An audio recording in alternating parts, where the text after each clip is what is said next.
Mala Europe ang vibe ng Christmas Village ngayon sa Oriental Mindoro. Tampok ang naglalakihang replika ng landmark sa iba't ibang bansa sa Europa. Narito ang report.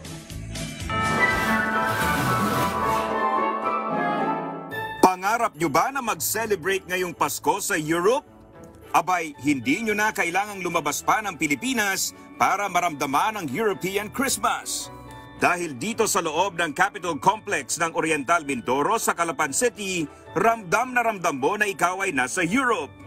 Tampok sa kanilang Salong Dagitab Christmas Festival ang nakamamangha at napakakulay na Christmas display ng naglalakihang mga replika ng landmark ng mga bansa sa Europe gaya ng Belgium, Sweden, Denmark, England, Czech Republic, Netherlands, France at Germany. Talaga namang nag-enjoy at busog na busog ang mga mata ng bawat isa sa kanilang European Christmas Village experience. Para sa mga Mindoreño, para na rin silang nakapasyal sa iba't ibang European countries ngayong Pasko. Napakaganda po. Bakit po? Sobrang ganda, liwanag, tama-tama sa mga bata. At salamat po at binigyan ulit tayo ng ganito kagandang tanawin, pasyalan. Masaya kasi naisama ko yung mga pamilya ko. Taunang pagdiriwang sa Oriental Mindoro ang Salong Dagitab Festival tuwing Pasko kung saan bida ang mga makukulay na ilaw na kumukuti-kutitap at naggagandahang Christmas decorations na layong ipromote ang mayamang kultura at turismo ng lalawigan. This time, hindi lang provincial government ang involved. We also involved some private sector volunteers na nag-participate. Kaya makikita mo ngayon, punong-puno ng tao yung Kapitolyo, isang patunay na ang tao masayang lumalabas dahil galing sa pandemic.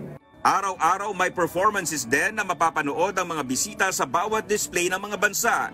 May pagkakataon din na kumita ngayong Pasko ang mga lumahok sa Christmas Festival. Para naman kumita, ang bawat isang Christmas present, ang isang Christmas decor, meron silang market. So, para naman hindi pare-pareho tinitinda, nagkaroon din kami ng draw lots.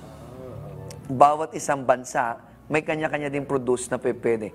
Masayang-masaya rin ang mga bata sa pag-Christmas party sa kanila ni Governor Dolor na higit 10 taon na niyang handog sa mga bata. Inaanyayahan po namin kayong bisitahin ang Salong Dagitab Christmas Village dito sa loob ng Kapitolyo ng Oriental Mindoro. Ganon din po, ito po ay bukas tuwing alas 6 ng hapon hanggang alas 10 ng gabi at araw-araw po ay may performances dito. Itatanghal naman ang pinakamagandang Christmas display sa December 16. Dominic Almelor, para sa Bayan.